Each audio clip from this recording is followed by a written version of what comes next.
내 사업을 직접 운영하는 대표님이라면 1년의 성과가 얼마인지 아셔야겠죠. 그리고 그 성과에 대한 세금을 또 납부하셔야 하고요. 바로 법인세와 종합소득세를 위한 중간 검토가 필요한 시점이 바로 지금입니다.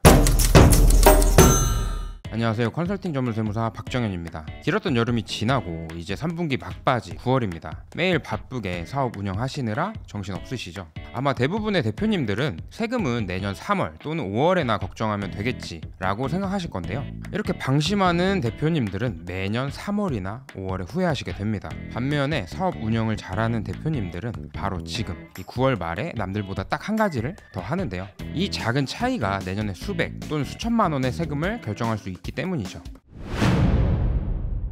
매년 3월 또는 5월에 받는 세금 납부서는 이미 끝난 1년 농사에 대한 성적표와 같은데요. 작년 10월에 비용 처리 좀 더 챙길걸, 작년 11월에 매출 관리 좀 할걸 하고 후회해봐야 과거를 바꿀 수는 없습니다. 12월이 지났다면 바꿀 타이밍은 이미 지나간 거죠. 그래서 앞으로 남은 3개월이 굉장히 중요한 타이밍입니다. 지금 3분기인 9월까지의 실적을 바탕으로 가결사안을 한다는 건 내년에 받게 될 세금 납부서를 미리 예상해보는 것과 같습니다. 통상적으로 3분기까지의 매출과 매입 상황을 결산을 통해 파악을 하고 남은 1분기인 10월부터 12월까지의 매출과 매입을 예상해서 내년에 납부할 총 세금이 어느 정도 되겠구나 라는 판단이 가능한 거죠. 그리고 더 중요한 것은 그 예상 세금이 생각보다 많이 나올 것으로 예상될 때 마지막 3개월 4분기라는 귀중한 시간이 아직 남아 있습니다. 성적표를 받아들고 후회하는 사람이 될 건지 미리 성적을 보고 남은 시험을 준비하는 사람이 될 건지 바로 9월에 결정이 됩니다. 첫 번째로 1년치 예상 손익을 계산해보는 건데요.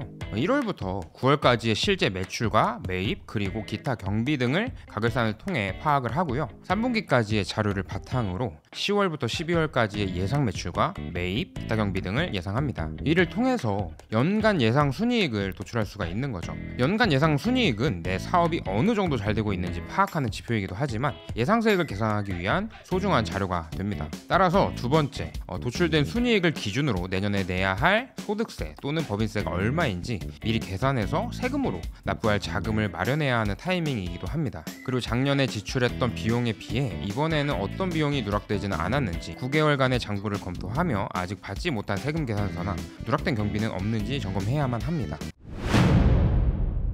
그렇다면 남은 3개월 동안 어떤 걸 할 수 있을까요? 예상 세금이 너무 많다면? 첫 번째로 연말까지 필요한 비품 구매, 광고비 집행, 차량 구매 등 합법적인 지출 계획을 세우셔야 합니다. 두 번째로 아직 받지 못한 세금 계산서, 현금영수증 등 적격 증빙이 있는지 없는지를 점검을 해서 철저하게 챙겨야만 가산세나 과다한 세금 부담을 막을 수가 있죠. 실제로 매년 3분기가 끝났을 때 가결산하지 않고 내년 초에 1년치 결산을 몰아서 하는 경우에는 상대방이 잘 발급해줬을 것으로 예상했던 세금 계산서가 누락된 경우도 많이 있거든요. 그러니까 누락되지 않게 꼭 챙기셔야겠죠. 세 번째로 나에게 필요한 절세 상품을 계획해 볼 수도 있는데요. 기본적으로 노란우산공제나 연금저축, IRP 등 소득공제, 세액공제 상품에 가입을 할 수도 있고요. 법인의 경우에는 법인 대표자의 부재를 대비하기 위한 CEO 보험 상품도 가입할 수 있습니다. 반면에 예상이익이 너무 적다면 첫 번째로 연말 프로모션, 마케팅 강화 등 4분기 매출 증대 전략을 실행을 하셔서 이익을 높여볼 수도 있고요. 두 번째로 사업자 대출을 받고 계시는 대표님들은 은행 대출 심사 시에 소득 금액이 중요하다 보니까 불필요한 비용을 줄여서 이익률 관리를 하셔야만 무리 없는 사업 운영이 될 수 있습니다. 세금만 생각하고 이익을 줄이려다가 대출 연장이 안 되면 사업에 너무 큰 지장이 발생하기 때문이죠.